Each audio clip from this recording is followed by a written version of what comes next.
Assalamualaikum warahmatullahi wabarakatuh.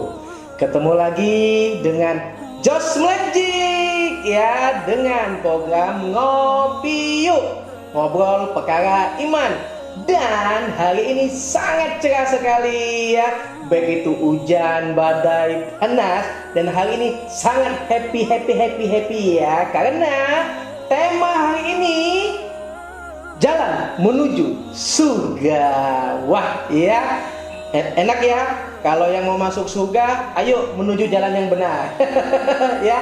Oke, untuk sahabat jamaah ya, kita jangan tegang-tegang, kita refreshing aja sih intinya tuh. Ya, senyum, smile, karena hari ini kita membawa berkah. Jangan dibuat emosional, jangan dibuat pikiran yang aneh-aneh. Tetap kita sabar dan tawakal. Ya sahabat jamaah, hari ini ayo tebak siapa ustadznya ya. Ustadz kondang, ustadz ganteng, ustadz apa lagi ya? Apa? Ya, kita langsung saja kita panggil ya, untuk lebih mendalami kutipan-kutipan ya. Kita panggil Ustadz Imam Abu Refa. Assalamualaikum Bang Jawa. Waalaikumsalam. Sehat? Alhamdulillah. Alhamdulillah. Ya alhamdulillah sudah kedatangan Ustadz Imam Abu Refa. Boleh silakan duduk dulu. Siap. Ustadz ya, kita akan lebih mendalami lagi ya. Hari ini tema yang sangat bahagia karena menuju surga. Wah, alhamdulillah ya Ustadz ya. Hari ini kita ketemu terus nih ya. Semoga rezeki kita Pak Ustadz dan semua sahabat jamaah rezekinya dilancarkan dan berlimpah. Amin wabil alamin ya. Ustadz ya, ini temanya jalan menuju surga. Wah, saya minta satu pengertian saja, satu kutipan nih. Jalan menuju surga dari pandangan Ustadz gimana? Ya. Jalan menuju surga. Apakah kita berjalan menuju surga tuh kita nikah 4 kali? Ya, jadi begini Bang Jas, jalan menuju surga itu sebenarnya gampang-gampang susah. Ya, gampang susah gimana, Ustaz? Yang pasti kita punya prinsip bahwa setiap melakukan sesuatu itu pasti ada proses. Nah, begitupun kita sebagai seorang muslim, tentunya kita punya keinginan bahwa di akhirat nanti kita akan berharap kita akan masuk surga.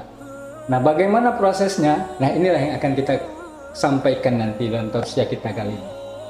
Prosesnya kalau sekarang kita sampaikan sudah bukan teka-teki. Ya, oke sahabat jamaah, dari Ustadz akan selanjutnya sedikit dari pembahasan dari Pak Imam, bukan langsung semuanya, nanti habis nanti ya gitu. Nah gini sahabat jamaah ya, dari saya dapat komentar dari tema berikutnya ya Ustadz ya. Saya langsung saja nih karena tema sebelumnya ya. Tema sebelumnya ya, tema selanjutnya ya. Tema sebelumnya ada pertanyaan dari sahabat jamaah Ustadz ya, gitu. Gini pertanyaannya, dia mau naik iri dan dengki. Iri dan dengki, dia minta penjelasan aja, Ustadz. Apa gitu? Ya. Jadi iri dan dengki itu ada anekdot iri tanda tak mampu. Jadi yang dimaksud dengan iri dan dengki dalam bahasa Arab itu disebut dengan hasad, yaitu sebuah sikap kebencian atau ketidaksukaan terhadap nikmat seseorang yang diberikan oleh Allah kepada orang lain, yang seharusnya nikmat tersebut itu diberikan kepada dia. Ambil contoh ini, Pak Jos tiba-tiba dikasih rezeki mampu membeli mobil. Amin. Nikmat dari Allah buat Pak Jos. Saya yang melihat, wah hebat banget ini Bang Jos ini. Seharusnya saya dong yang menerima mobil itu. Seharusnya saya dong yang dapat mobil itu. Sampai akhirnya saya itu kepikiran. Sampai akhirnya saya masuk UGD Bang Yos. Karena saking tidak senangnya saya ngelihat Bang Yos itu dapat mobil. Seharusnya saya gitu. Nah inilah yang disebut dengan sifat iri dan dengki yang dimiliki oleh seseorang. Tidak senang nikmat Allah diberikan ke orang lain, bukan kepada dirinya. Nah bagaimana sikap kita ketika melihat orang itu iri dan dengki? Ya seperti yang saya bilang tadi, iri tanda tak mampu. Ya sudah, diamkan saja. Ya. Ketika ada orang yang iri dengan kita diamkan saja, tidak perlu kita membalas dengan sesuatu yang lebih jahat lagi kepada mereka.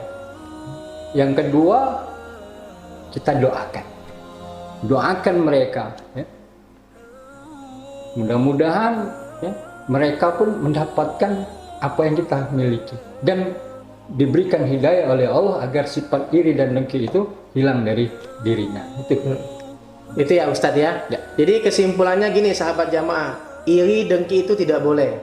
Kalau contoh teman dia mempunyai sesuatu yang lebih kita nggak ada, kita ambil hikmahnya saja, yaitu ikhlas saja ya.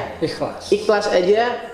Karena itu rezeki sudah diatur oleh Allah. Gitu, ya. Hilangkan iri dengki, yang penting kita banyak berdoa, banyak sholat, ya. So pasti Allah tuh akan memberikan lebih dari situ. Gitu ya Ustadz ya? Betul. Oke, wah ya. Itu dari komentar dari sahabat jamaah.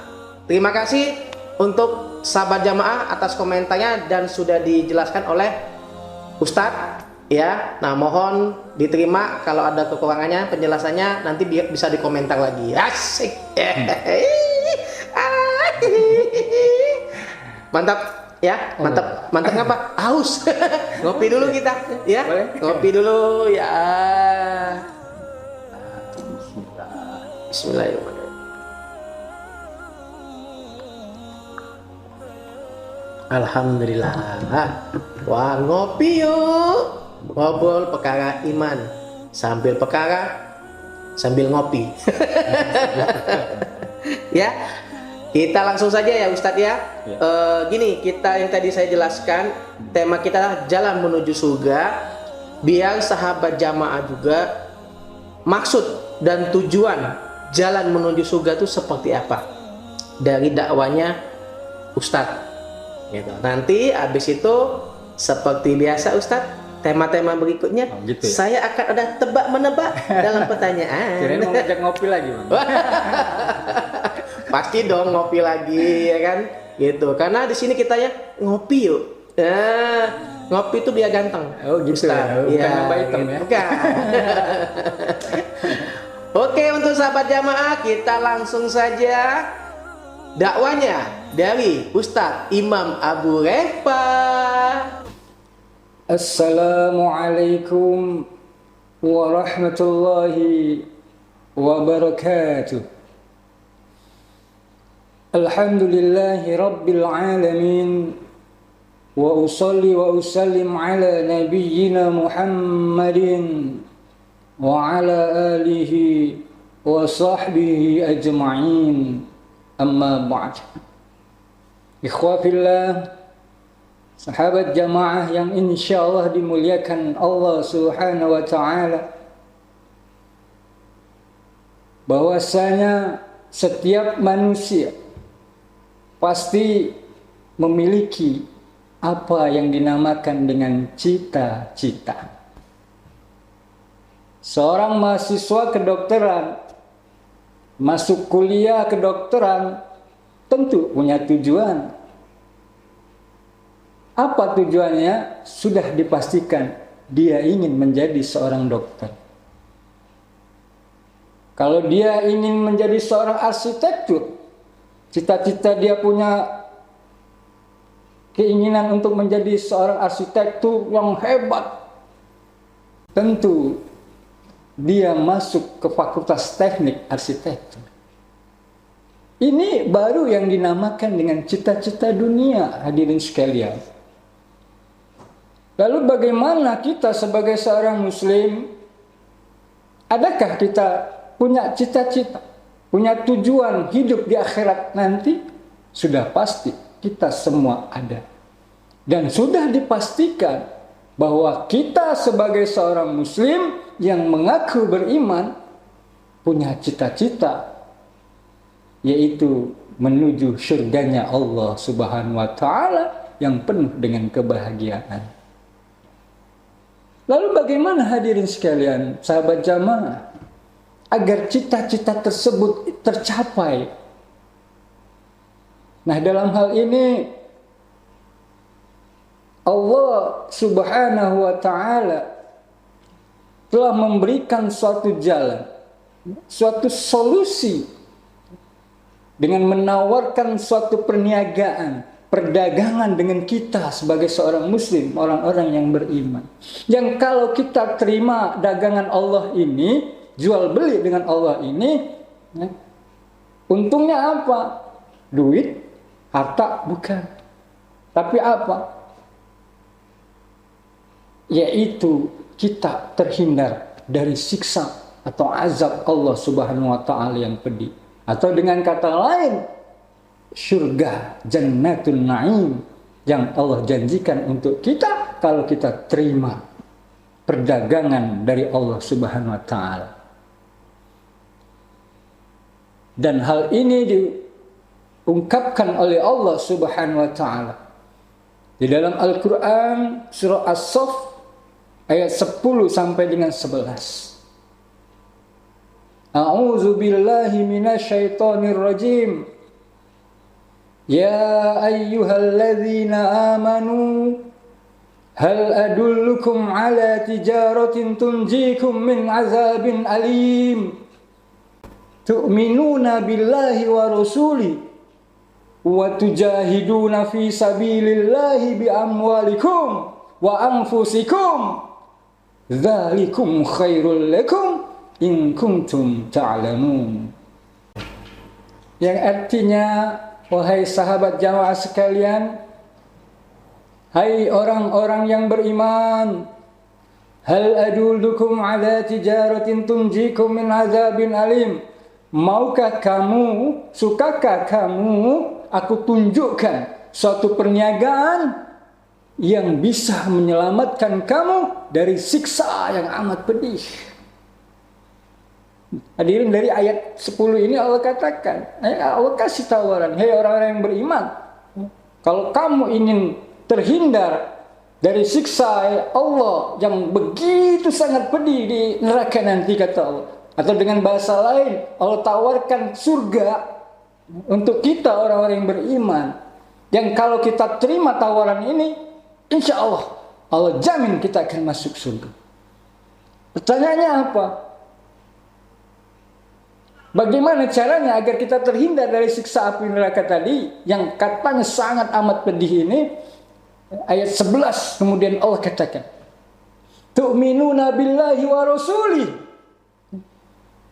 Engkau harus beriman kepada Allah dan Rasulnya. Wa tujahiduna fi sabilillahi bi amwalikum wa anfusikum. Kemudian berjihad di jalan Allah dengan harta dan jiwa kamu. Zalikum khairul lakum in kuntum ta'lamun, kata.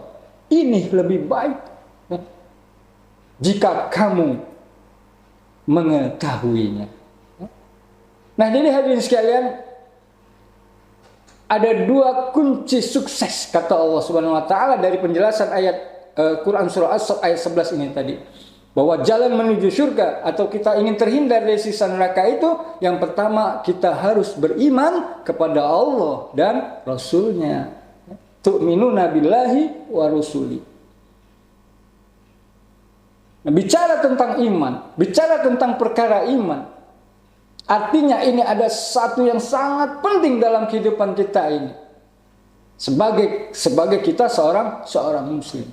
Jadi perkara iman, hadirin sekalian, ada sesuatu yang penting untuk kita kaji, untuk kita bahas. Tidak ada yang lebih penting dalam dunia ini, dalam kehidupan di dunia ini, selain daripada perkara iman. Maka kata Rasulullah dalam sebuah hadis katakan, ya, Jaddidu imanukum, kata Rasulullah kepada para sahabat. Perbaharui, tingkatkan iman kalian. Lalu sahabat bertanya, kaifa nujaddidu imanana ya Rasulullah? Bagaimana cara kami untuk meningkatkan, untuk memperbaharui iman kami ya Rasulullah? Lalu Rasulullah menjawab, aktsaru min qauli la ilaha illallah.